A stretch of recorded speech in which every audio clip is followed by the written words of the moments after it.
Psalm 23 is lidmate se gewildste psalm. Dit is so, nee. Of het daar iemand wat 'n ander een het? Pieter, wie? Is dit jou nou ook? Okay. So, ek kan sê dis nie almal se gunsteling vers, maar sy gunsteling psalm, so ek het 'n bietjie afgevat so intoe.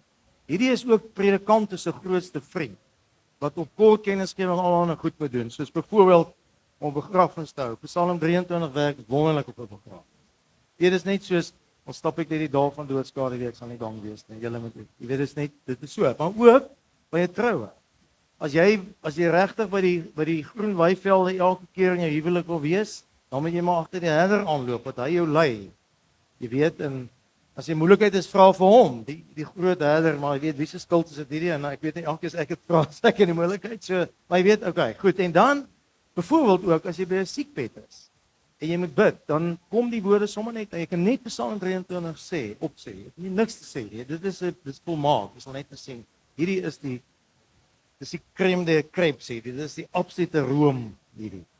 En jy weet, as jy in skole moet jy nou gaan preek, ek was daar in Parel gewees, dan sit daar 'n groot gimmies, ek weet nie hoeveel miljoene is hulle, maar dan sit hulle so voor, en dan moet jy nou vir die heiliges en onheiliges, die kinders van die Here, en die ander moet jy nou 'n boodskap gee, want hulle gaan nou die wêreld in. Ons dink ons nou almal is Christene deesdae, is nie so maklik eintlik nie. En jy moet hulle entertain, en dan Psalm 23 die ene. Wat wil sê, as jy eindtyd aan die einde wil sê, die goedheid en guns, was my lewe lank by my en het gemaak, moet jy van die begin af saam met die herder staan. Dis stroop man, en dis net, en wat het jy doen gepreek? Nee, Psalm 23, hulle ken dit sommer. En dan, is hierdie die psalm, wat jy kan preek by die geboorte van Jesus. Die goeie herder het nou gekom, die herder se seun het gekom. En dan gaan jy na Johannes 10 toe. En jy kan dit ook gaan preek by die kruis, wat sê, hierdie goeie herder sê, 'n herder wat sy skape liefhet, lê sy lewe af vir hulle. En dis presies wat Jesus vir jou gedoen het, en hy het vir jou lewe gegee, die ewige lewe. En dan, jy kan ook, weet, by Pinksterdag daaroor preek en te sê, maar wie lei jou op die regte paai tot eer van sy naam? Wie herinner jou dat hy jou herder is, die Heilige Gees? Hierdie is net, man, dit is met rede die beste psalm. Maar ek wil vandag, wil ek hê, ons moet 'n deep dive om Engels te gebruik, binne in die psalm te gaan vat. Want as jy langer tyd by ons spandeer, behalwe soos ek nou hom opgegloor het, en het, jy weet, het eintlik as goedkoop reklame materiaal vir die evangelie gebruik het, dan moet jy jouself vra, maar weet, wat het hierdie skrywer bedoel toe hy sê, die Here is my herder? So maklik man, hy het self 'n herder gewees, en dit was nou lekker, saam met skape en so. Okay, wat het hy bedoel toe hy sê, ek kom niks anders kort? Wat sal dit beteken as ek dit sê, verstaan jy, ek kom niks anders kort? En wat bedoel hy as hy sê, u berei vir my 'n tafel voor die oë van my vyande? Ek bedoel, is dit 'n nagmaalstafel? Wat praat hy van hier? En u salf my hoof met olie, wat is die doop hierdie, of wat gaan nie aan? En dan, wat beteken my beker loop oor? En jy gaan sien, as ons nie hierdie stukkie verstaan, en kan eintlik glad nie die psalm verstaan nie. En wat beteken dit as hy sê, sekerlik, goedheid en guns sal my volg al die dae van my lewe, en ek sal wandel in die huis van die Here tot in al die ewigheid? Wat beteken dit? Wat het Dawid daarmee bedoel? Wat beteken dit vir my en vir jou? En ek dink eers, as ons die vraag hier geantwoord het, dan kan ons weer Psalm 23 lees en saam opsê. En ek nooi julle saam om met hierdie reis te vat vandag. Is julle reg? Psalm 23, is 'n psalm van Dawid. Hy het as 150, hy het 75 of meer geskryf. Hy sê die Here, en dan sê hy praat van die Here, dan sê hy Jahwe. En Jahwe was die naam van God gewees in die Ou Testament. Dit is soos jou naam, my naam is Dion. My good name is eintlik Hendrik. Dis die naam, dis jou naam wat mense jou by ken. Ek kom niks anders kort nie. In die Engels word dit vertaal as shall not want. En eintlik staan ek het niks meer nodig as die herder. Dus hierdie is eintlik, weet jy, die hele psalm word eintlik een saamgevat. Dan gaan hy aan, hy sê hy laat my neerlê in groen weiveld, hy lei my tot stille waters. Hy herstel my siel. Ek het hierdie direk in die Hebreëse taal is beter. Hy lei my op paaie van geregtigheid. So dis paaie waar ek gaan en ek reg laat geskied aan ander tot eer van sy naam. En wanneer ek ook soms moet stap deur die vallei van die skaduwee van die dood. Dis 'n oënskynlike vallei van die dood, dis net 'n skaduwee van die dood. The valley of the shadow of death. Ek sal nie bang wees nie. Vir die kwaad nie, die evil one nie. Ek gaan nie bang vir die evil one wees nie. Want U is by my met die stok en die staf, en daai stok is eintlik knopkerie. Daar op die myne wat ek vakansies gewerk het, die baasboys het 'n knopkerie, hulle sit so groot moer voor op hom, weet 'n bout. As jy met daai ding slaan, my maat, is dit betaks met jou. Dis 'n knopkerie en is daar. Hy sê, en die feit dat U dit by het, dit gee vir my rustigheid. Eintlik die Hebreëse woord is meer comfort. Vertroosting dat U by my is. Jy weet, ek is nie bang tipe van ding nie. Dit gee my ook moed. Dis daai woord is gelaai met al hierdie goed. Hy sê U berei. En sien nou gaan die Psalm in iets anders in hè. U berei vir my 'n tafel voor die oë van my vyande. U salf my hoof met olie, my beker loop oor. En dan sekerlik, U goedheid en guns sal my volg al die dae van my lewe en ek sal wandel in die huis van die Here vir altyd, tot in alle ewigheid. Die Engelse woord is perpetuity. Wat beteken, hy word eintlik half net hier gebruik vir ewig en altyd. Nou hierdie is die perfekte Psalm. Hierdie is die Roger Federer van Psalm. Hierdie Psalm is die Arnold Schwarzenegger. Hierdie Psalm is die Meryl Streep, is die Gary Player. Hierdie is die Van Gogh van Psalms. Dit is net ongelooflik. Dis die perfekte Psalms. Daar's twee redes daarvoor actually. Behalwe dit so mooi klink. En die eerste ene is obviously omdat hy soos 'n heuningkoek. Hy drup van al die simboliek wat daar is. En wat 'n Psalm maak is daai 5 goed. Iets moet hy net iets daarvan in hê. Anders is dit net 'n ding, skryf. En hierdie Psalm loop oor van metafore. Die Here is my herder. Hy is my gasheer. Hy is by my in die vallei van die dood en hy is op die eind ook, sal ons later sien die stok en die staf. En my beker loop oor. Hy salf my hoof. Dit is net simbole en dan vergelykings. Mense is soos skape in die teenwoordigheid van God wat agter hom wil aanloop. En dan die hiperbool vir altyd en alle ewigheid en ek kom niks kort. En dan ook personifikasie. Die stok en die staf word eintlik God se teenwoordigheid wees, simbool daarvan. En dan apostrofie gee hy eintlik dan betekenis. Ek gaan net vir julle sê en ek sal net 'n bietjie die hond uit die hoed uithaal. Die goedheid en guns wat my sal volg. Sê geleerdes is eintlik die naam mig gewees van Dawid se 2 honde, goedheid en guns. Ja. Ek kon dit nie glo nie, ek bietjie navorsing en daar toe lankal het hulle honde gebruik. En jy's met mense wat mos normale so honde gebruik as plaas skaaphonde daar in hulle toe in die grafte het gekry en voor die tyd ook al. Dis die een rede en ek wonder of julle al dit gesien het. Daar's eintlik 3 hoofsimbole dan hier. Die eerste een is dat die Here is sy herder. Soos daai skaapie hou hom vas. En die heel eerste 4 verse gaan daaroor. Die 5de vers gaan oor in heeltemal 'n ander beeld dat hy sy gasheer by wie hy sit. En jy gaan net nou sien hierdie verse is eintlik vir ons gegee om die eerstes te verstaan. En dan sluit hy af met hierdie pragtige dat Dawid se 2 honde daar is en ek hoop jy sal dit nooit vergeet nie. Goedheid en guns sal altyd by jou wees. Selfs ek wat nie eens so baie lief is vir honde nie, ek hou baie van die beeld. Daar's niks soos 'n goeie hond, is 'n mens se beste vriend en hy sê soos die Here dit nog meer. Nee, okay. Dis die eerste rede. En daarmee sê hulle saamstem, toe sê jy 'n beter Psalm ken as hierdie. Ek nie. Tweede rede, en dis eintlik 'n belangrike rede, is dat hierdie Psalm is die mees perfekte voorbeeld van geestelike intelligensie se gebruik in die Ou Testament. Ek dink in die Nuwe Testament is daar 'n teks wat dit tram. Weet groter as dit is. Ons sal nou daarna kyk. So wat is geestelike intelligensie? Geestelike intelligensie is die vermoë wat jy besit om in 'n situasie te wees wat sleg is. En dan laat jy die Gees toelaat om jou te verplaas na God toe. En jy kyk deur sy oë daarna toe en dan kom jy terug en dan is jy anders. Ons gaan net nou sien toe Dawid voor Goliat gestaan het en jy weet, het hy eers met die koning gepraat en dit het nie goed gegaan nie en dan verplaas hy homself na God toe en sê, weet jy, ek het nou al baie sulke goed doodgemaak, bere en leeu's en dit is die Here gewees. En dan kom hy terug en dan sê hy, okay, 5 klippies die gat ons. Dis geestelike intelligensie.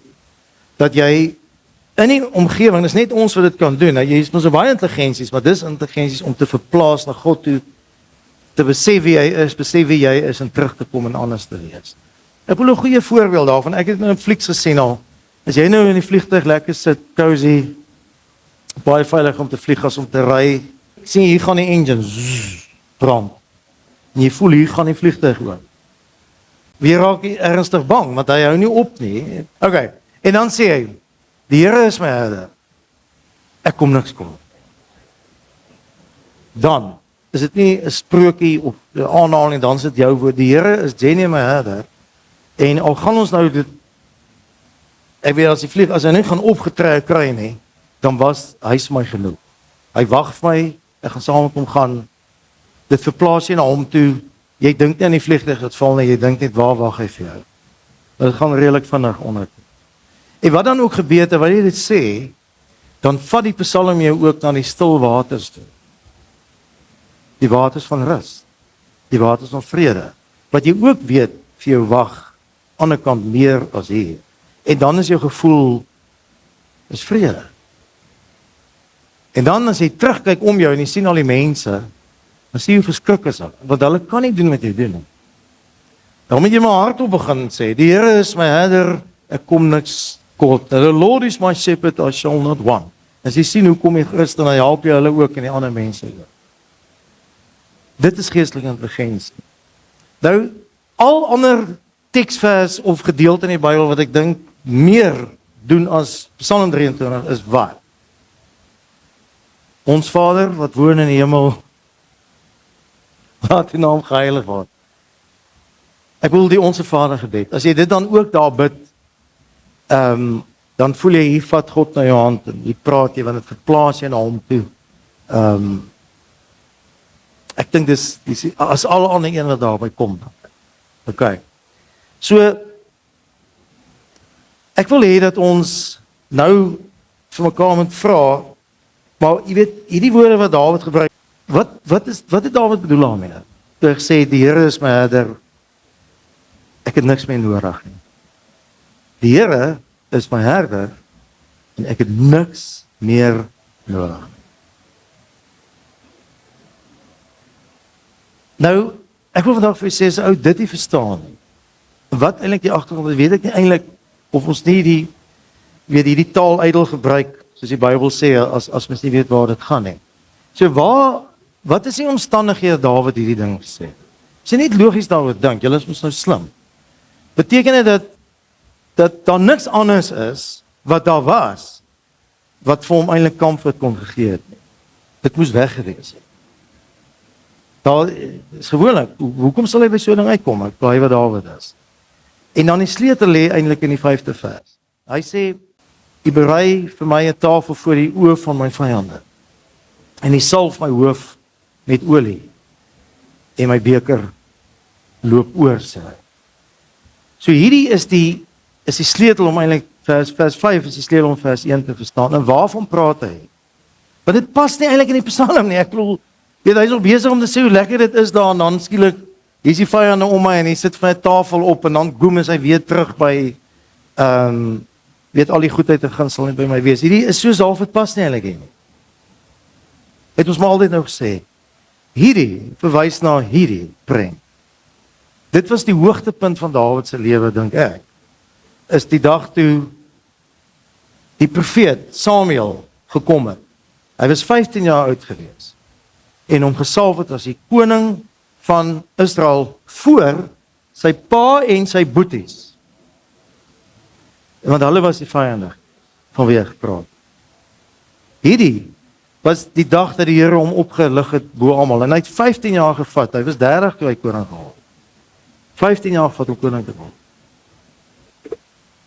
Kom ek lees net gou vir julle, want as jy dit verstaan, dan maak hy Psalm vir jou, hy kry soos vlerke. In 1 Samuel 16 vers 1, sê die Here vir Samuel, hoe lank gaan jy nog oor Saul treur? Nadat ek hom as koning oor Israel verwerp het, want hy het vir hom sê, ek gaan nie meer met hom sukkel nie, ek gaan 'n man na my hart soek. Hy sê, maak 'n horing vol olie en gaan na Bethlehem toe. Dis waar Dawid gebly het, Bethlehem. Dis waar hy gebore is, waar Jesus ook gebore is.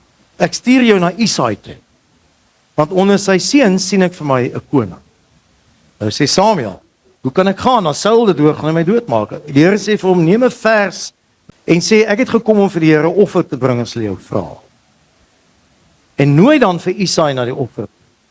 En ek sal jou meedeel wat jy moet doen. Sal vir my die een wat ek jou beveel. En nou gaan hy daaraan. Nou, weet Samuel was 'n gesiene man gewees. Hy was tweede belangrikste na Saul. Eintlik was hy belangriker, want God het met hom gepraat. Samuel het gedoen wat die Here gesê het en by sy aankoms in Bethlehem met die leiers van die stad hom ontsteld tegemoet gekom en sê kom hier in vrede, want hy moes hy daar aankom, jy weet. Hy's die Here se gesant gewees. Dan sê hy, nee, ek het gekom om 'n offer vir die Here te bring. En reinig julle self en dan kry julle my by ete. En dan gaan hy na Isaai self en hy het self vir Isaai en sy seuns gereinig. En toe hulle inkom by die ete, het Samuel vir Eliab gesien en gedink, die gesalfde van die Here staan hier voor my. Hy sien nou die oudste seun, dit moet hy wees. En so gaan die een boetie na die ander een verby en dan sê Here, nee, is hy nie, is hy nie. So Isaai se hele familie is daar, obviously. Dis genooi, dis 'n groot eer dat Samuel wat die hoë priester was, na die dorp gekom het en hulle het. Nou check hulle so en sê, maar hier's nou 'n groot fout, jy weet. En dan sê hy vir Isaai, is dit al jou seuns nie? Nou sê Isaai, nee, hy kom so nie jok nie. Daar is nog eenetjie, die jongste, hy pas skape op.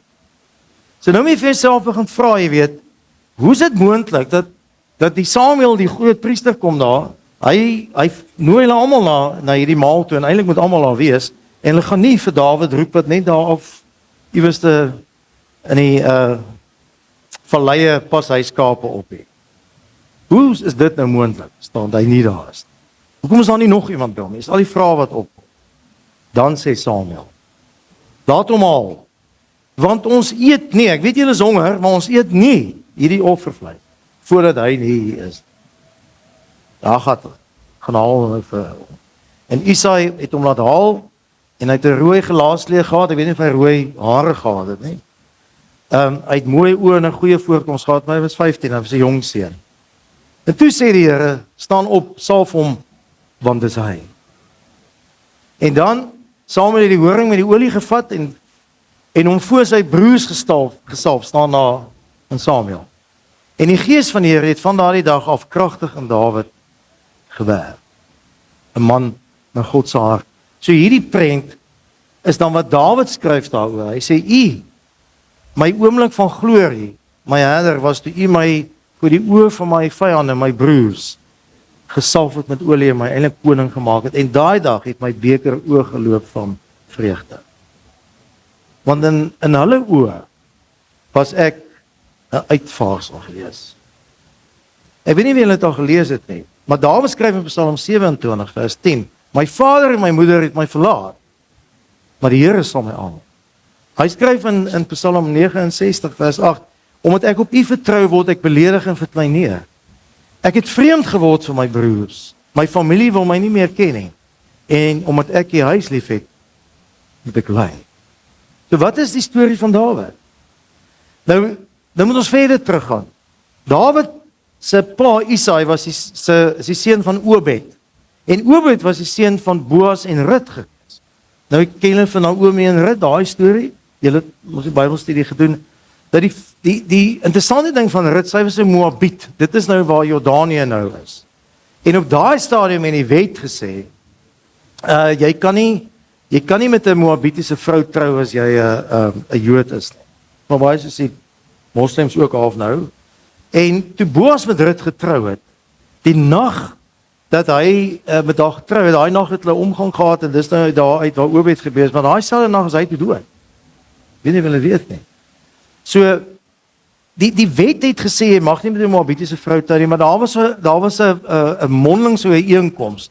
dat jy kon die volgende dag gaan en na die priesters toe gaan en verduidelik en dan sê hulle dis reg so. En duidelik volgens God wil hy gehad het die ander volke moet ook deel word van die volk. So en hy het dit geweet.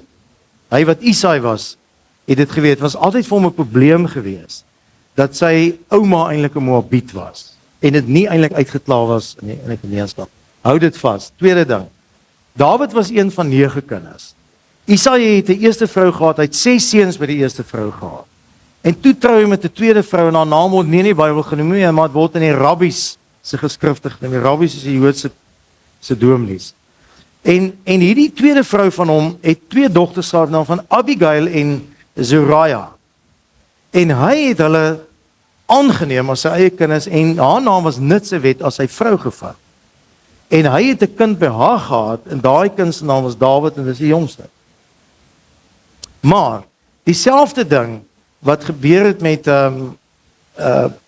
wat eintlik met Boas hulle gebeur het en die bekommernis wat hy gehad het toe sy ouma wat 'n Moabiet was, het ook hier eintlik gekom. Maar voor ek dit net verduidelik, wil ek net sê in die Bybel vertel Dawid op 'n stadium toe hy koning was, het hy met Mispa in Moab gegaan na 'n Moabitiese koning en gesê, kan my pa en my ma hier bly dat ek seker is wat God vir my voorsien. So toe hy so gejag word deur mense, was hy bang hulle gaan hulle doodmaak. Toe vat hy hulle, dis nou sy pa Isaai en sy ma Nitsewet, na die koning van Moab toe, dat hy na hulle kyk. Hoekom sal hy na hulle kyk? Omdat sy Moabiet is. Net half belange. So, kom ons kom terug nou na Isaai toe. So Isaai het onseker geraak en hierdie word beskryf in die Arabiese Talmud so 300 jaar na Christus. Oor sy verbintenis met die Moabiete.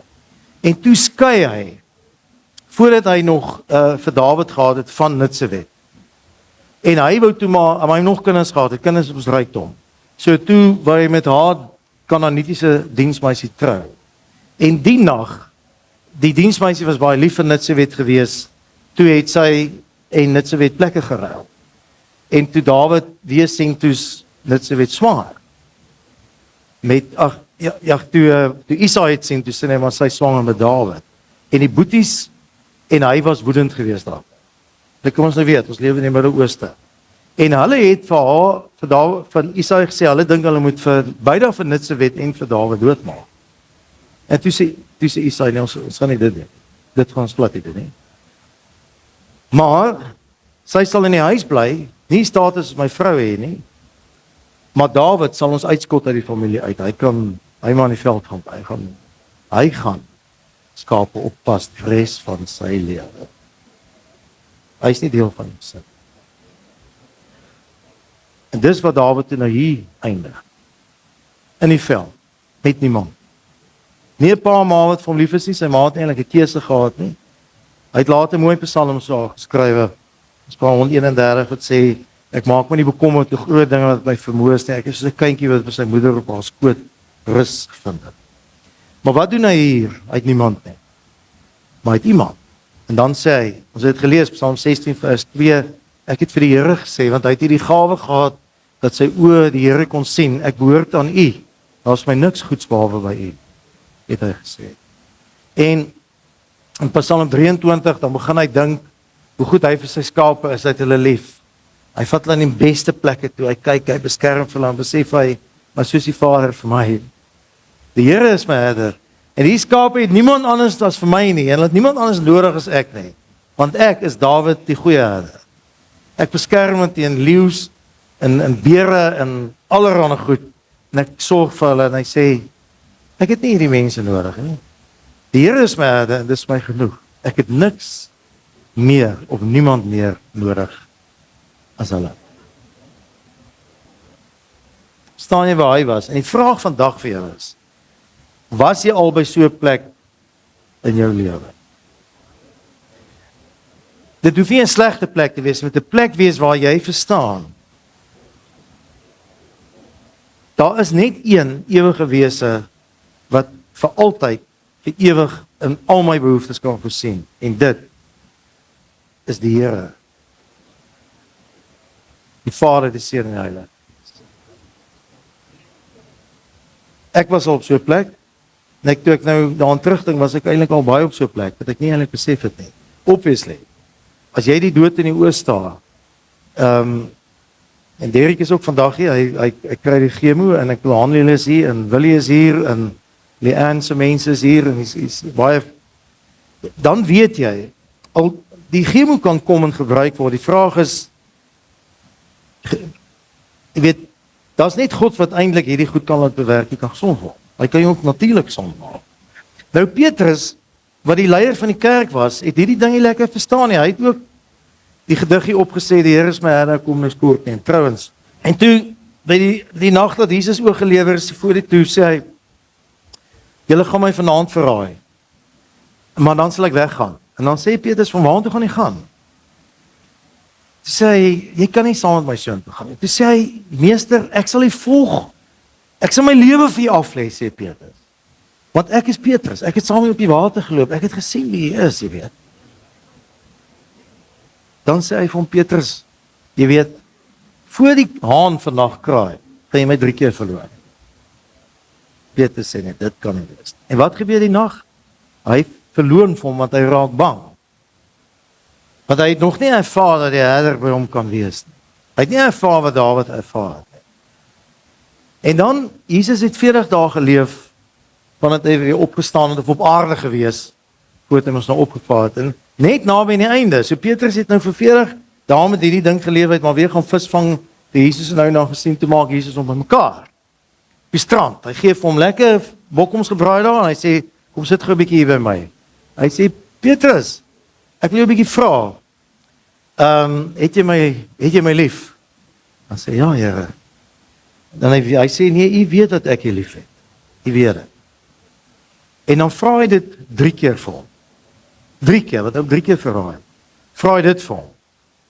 En wat hy elke keer doen daarna, is hy gee hom 'n klein opdragie. Om vir hom te sê, as jy my kan vertrou as die herder, dan kan ek my skaap aan jou vertrou. Hy sê, my lamme sal nou kan wy, jy kan al ten minste na die kinders kyk. Maar ek wil jou weer vra, het jy my lief? En dan sê, ja Here, u weet dat ek u lief het. Dan sê hy, goed, jy kan my skape oppas, maar ek sê my nog 'n keer vra, het jy my lief? Meer as die ander hier. Dan huil hy, want hy besef, hy het sy eie altyd gedink uit om lief, dan sê Here, u weet dat ek u lief het. En dan sê hy vir hom, laat my skape wy. Dis eers dan eintlik dat jy na my mense kan kyk, en vir hulle kan leer, as jy weet, dat ek is die rots waarop jy staan. Ek is die rots waarop jy staan. En so kom hy en herstel Petrus se siel. Hy herstel Petrus se siel. Die aanvaarding.